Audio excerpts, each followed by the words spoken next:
好，欢迎再次来到一年一度好吃好玩又好看的国际童玩节。哇，时间真的过得好快哦！今年已经是我们第14届的童玩节了。想知道有哪些摊位还有国家今年跟我们一起共襄盛举吗？快跟我一起去瞧瞧 ！Let's go！ 好，现在请我们的 CK 黄为我们介绍一下我们这个中医呀、本草汉方方面的专业的知识。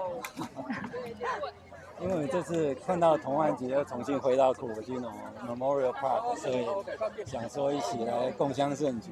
是，所以说我们主要就是想带大家回到一个比较自然的、关心自己健康的一个途径。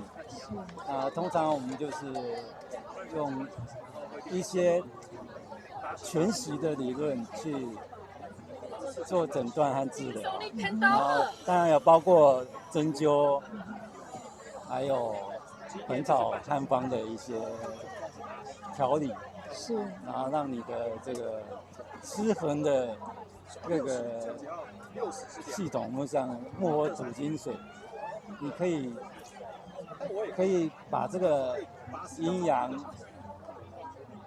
五行要把它调顺了，那当然你的身体健康就可以得到维持。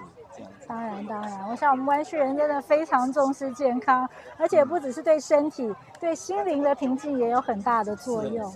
是，非常感谢来赞助我们的活动，谢谢。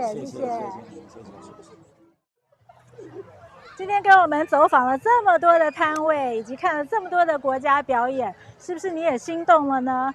迫不及待的想来参加我们的活动，所以明年等你哦，继续来参与我们的童玩节，拜拜。